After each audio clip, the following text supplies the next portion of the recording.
we are back for the second half of the show, and this time around, my guys in the studio will be having a go at themselves. Of course, it's Wednesday, so we do the duet segment on the show. This is where we call it serve them out. So they will be serving it out, for each other on the show today. So what is our question for today? A lot of people have said that if you saw football in the late 90s, early 90s, as well as early 2000, that you have this sense of nostalgia, and you compare players from then to players that are currently playing football right now, or players that are getting to the end of their career. So the question for our viewers today at home: if you have a chance, to build a team, will you be building a team with the old players, or you will be building a team with the new generation set of players right now? And of course, when you're talking about the old generations, just like I said earlier on, we are talking about players, that played football, back then till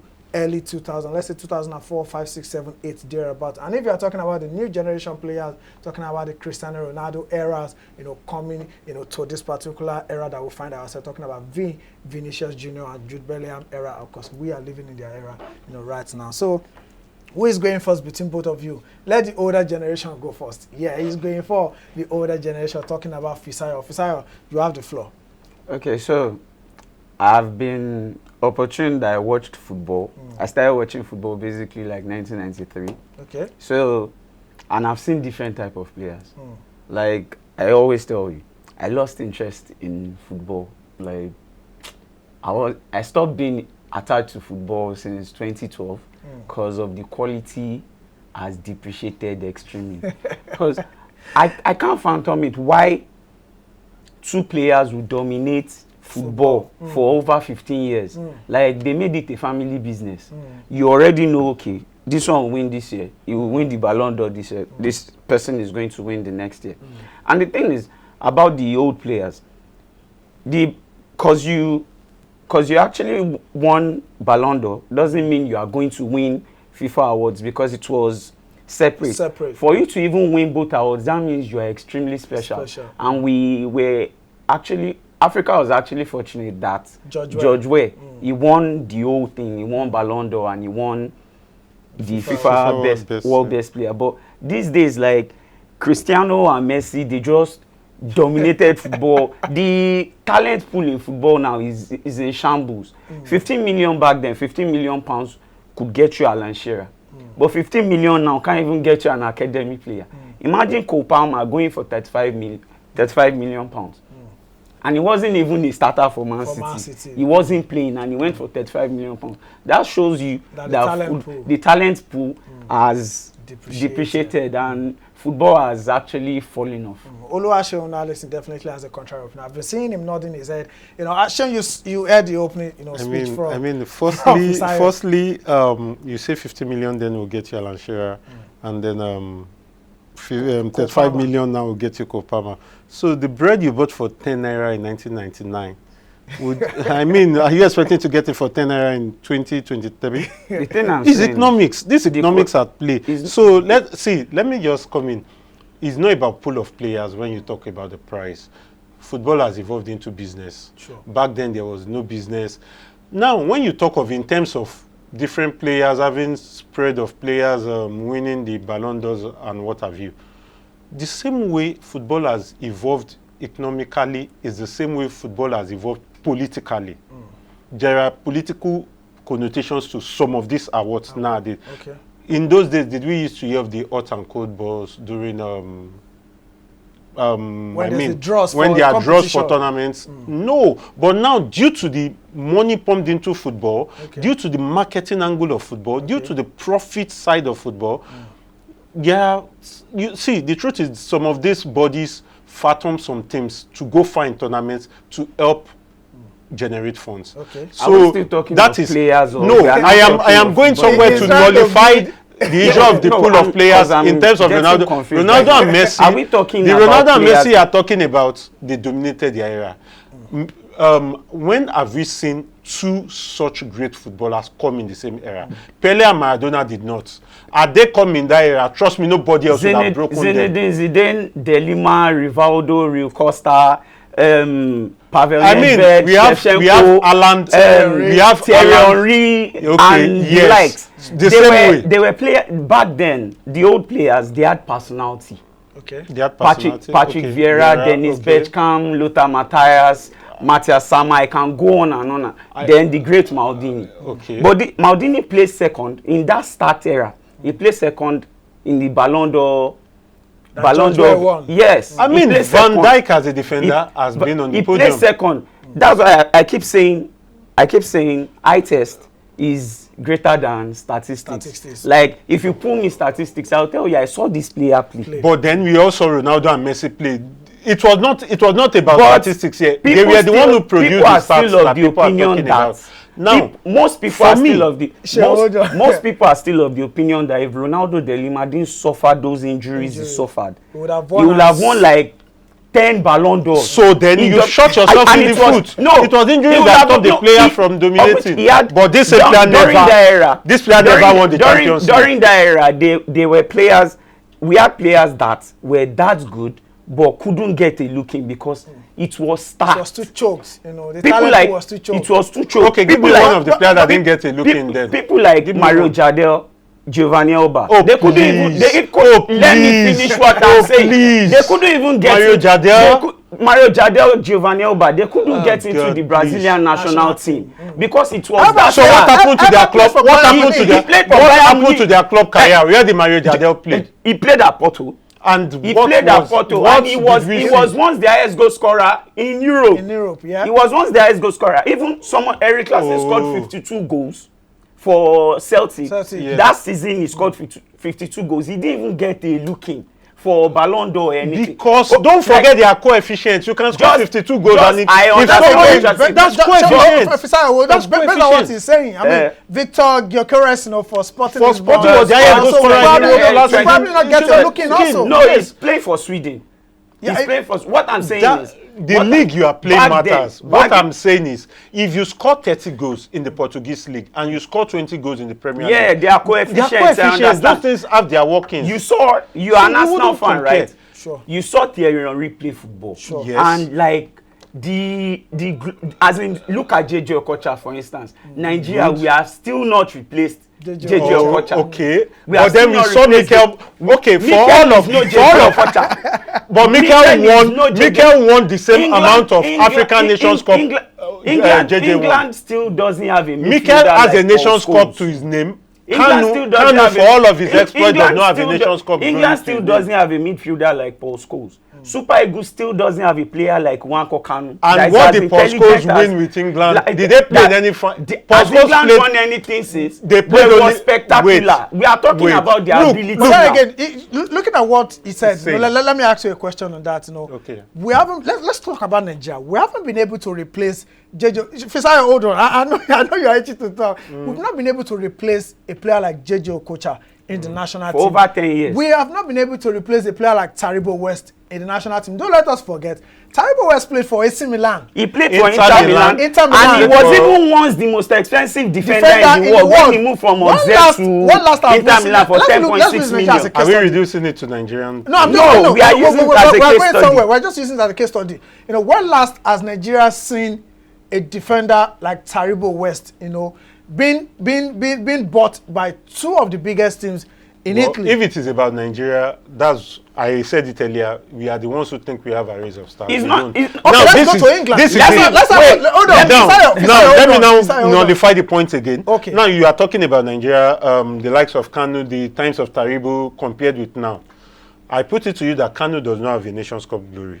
And after Kanu left Nigeria, we are talking about their individual. Nigeria has won in the Nations Cup. We are talking about individual. Let me tell you something. Let's talk about Let me tell you something. Has England ever produced any midfielder like Paul Scholes? Has England ever produced? We have a Jude Bellingham now. Yes, we have a Jude Bellingham. Now you are being funny. We have a Jude Bellingham now. Is he as good as Paul Scholes? Is he as good? Bellingham already is just 22. Is he as there is good still as Paul potential Scholes? that What will I'm be. saying is, look, we forget that Bellingham is 21, 22. Bellingham is 21, 22. Okay. He has gotten to heights that some other players retired will wish they had gotten to. Okay. His abilities individually is there.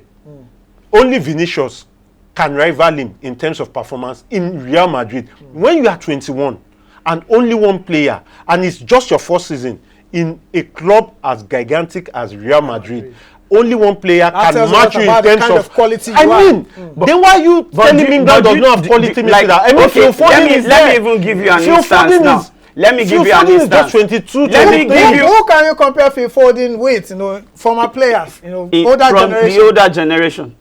Yes, I will tell you that he's fitting into the role of a Frank Lampard in terms of goal scoring. He has added goal scoring to his game. What was deficient in Phil Foden before was goal scoring, and this season he seems to have taken off that man. Okay, I have something. I am not saying he's as good as Frank Lampard. I have something. He's still young. See, he still has enough cups to learn. It can be better than what he is. But based on the talent we've seen so far, I mean, Phil Foden is a rare gem. Back in the day, Netherlands, Germany, Italy, Spain, they had potent center forwards. But now you can't like point to. Look at it. Look at it. Another reason for that. Look at Italy, for instance. We are in a world that revolves. Even the world itself is revolves.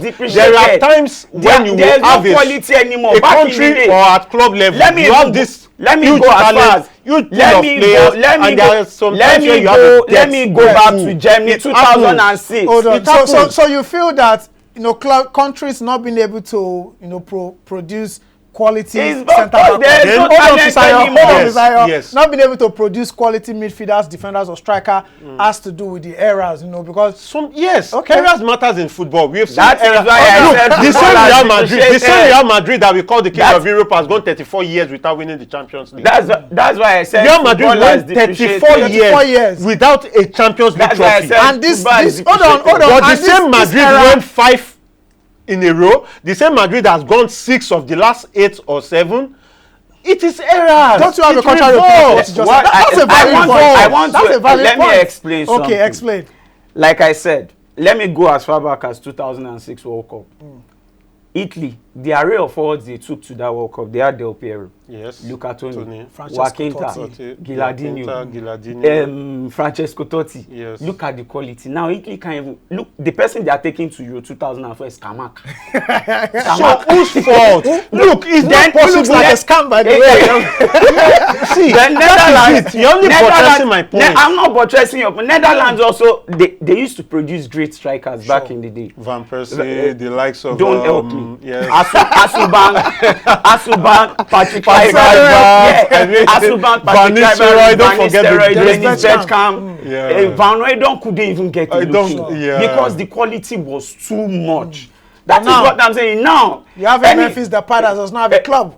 Broberry right now. Broberry of Ajax. Come on. Look, like I said, you've only buttressed my point. So one thing in life that is constant is change. Nothing is permanent. Is the point. There are times you are on the up and there are times you are on the low. The quality that is what I'm making. No. He's making it sound like everything has to go with the sequence of those years. We are there. I keep telling people. Look, we also witnessed. I keep telling in this generation we witnessed Erling Haaland play. Luis Suarez play. Back in the day, a player like Erling Haaland, he won't touch the name of Ronaldo De Lima's garment. But De Lima did not win a Champions League. He's not. I'm not talking of won a Champions League. He was giant. Haaland has broken records in England. Is that no individual? Was it the team that scored the 36 goals? Didn't West Brom win a Champions League with Man United? No, I'm not talking of Man United. They have to have 5 Champions League. I'm telling you, Erling Haaland won personal awards. I'm not calling Oscar Bob. I'm not calling Oscar Bob. I'm talking of Erling Haaland. Individual Erling Haaland not only won, his goals won them.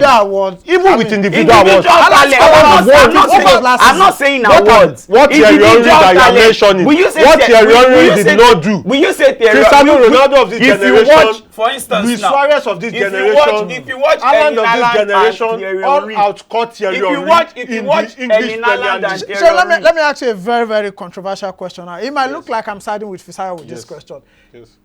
Erling Haaland, Thierry Henry, who are you picking?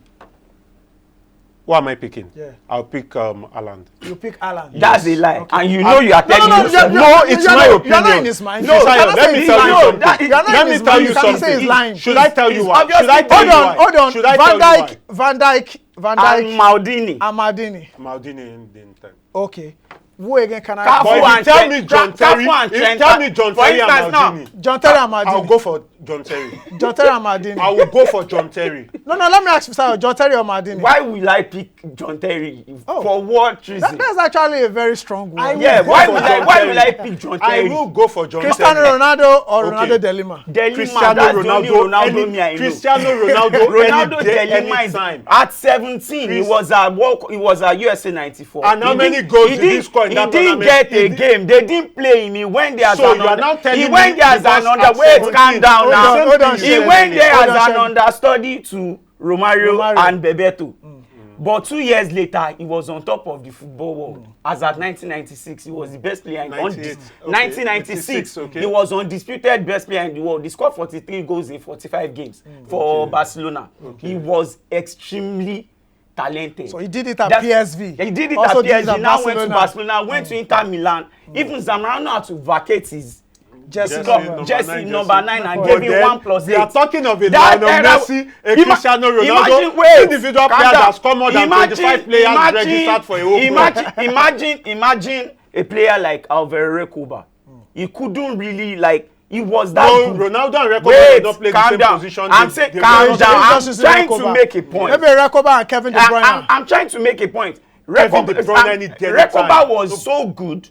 He was that good then, but the generation was. You see, I mean, Recoba played in the same generation with Paulo Ricosta. Yes, now Ricosta, Ronaldo,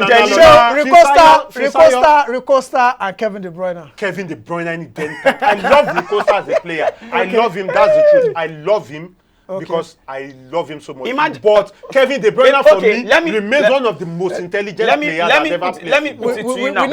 We need to go, guys. On the final note. Let me give you wait. You started the show. Okay. Let's start the ending of the show. Fisayo's case is like a little child that has never tasted anything and they give him akara.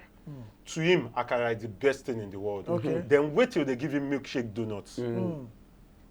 Now you're making me crave for milkshake donut. But is that your final line? That's my final line. Okay. let me put it like this. How much do you think a player like Zidane will cost playing in this era now? Wait, I gave you a chance. Please, how much do you think a player like Zidane will cost playing in this era? Maybe 120, 150 thereabout, or 200. You are not talking £1 billion. Look, is it marketable? Look, the thing is Caicedo marketable? Let me tell you. Wait, is Caicedo marketable? Let me tell you. Is Mudryk marketable? Look, let me tell you. If you want to use market value, that does not even have anything to do with football. Market value does not have to do with football because it's talking about the talent of the player. Yes, the talent. The crowd. Which left back in world football now can lace the boot of Roberto Carlos? Can lace? Yeah. Oh, please, there is a Marcelo. Yes. Even Marcelo will tell you he's as good as he would respect him, but Carlos we have less than 1 or 2 minutes before we end the show, Ashley Cole, Evra, are you kidding me? So, in my own opinion, when I'm talking about best players in each position, I will be giving you names here for you to just pick. Back then, goalkeepers, back then, Buffon for me. Older generation, that I saw. Are we going to take Buffon as part of the older generation? Yes, Buffon has been keeping since 1995. Buffon and Manuel Neuer. Who are you guys picking? Buffon. Neuer. I'm picking Neuer. Buffon for you. Neuer for you. Yes. Roberto Carlos and Marcelo. Marcelo any time. Maldini and let's say Van Dijk right now. No, I'll go with Maldini on that. Not Maldini. Van Dijk. Okay, Sergio Ramos and say which defender. I don't care whichever name Sergio Ramos already. I don't care whichever. Alessandro Nesta. Franz Beckenbauer. Even Baresi. Franz Beckenbauer over Cafu and Dani Alves. Cafu. I'll go with Cafu. You go with Cafu. Okay, Makelele and Casemiro. Nobody. Or Makelele and Rodri. Makelele and who? Casemiro or Rodri. I go with even Busquets ahead of the Busquets. Make it Busquets. Okay, I'll go with Busquets. Let's say Xavi and let's say Zidane. No, they were almost in the same era. Oh, please. Oh, please. Are they in the same No, era? Zidane belongs to the era. Zidane belongs to the old era. Let's just... Xavi is also the old era. He came to Nigeria 99. Okay, that's fine. Under 20. He came to Nigeria. Okay, that's Zidane and Kevin De Bruyne. Zidane for you also. Yes. Zidane for you. Zidane. Which other player? Xabi Alonso and let's say Kaka. Why would you call Xabi Alonso now? Why now with Kaka? But they are from the same era. Yeah. They are from the same era. Let's go to the forward line. Messi, Maradona. Messi any time. Messi any time. Ronaldinho or Cristiano Ronaldo? No comparison. Okay, Ronaldo, Delima, and let's say Delima over any of the Delima over any striker.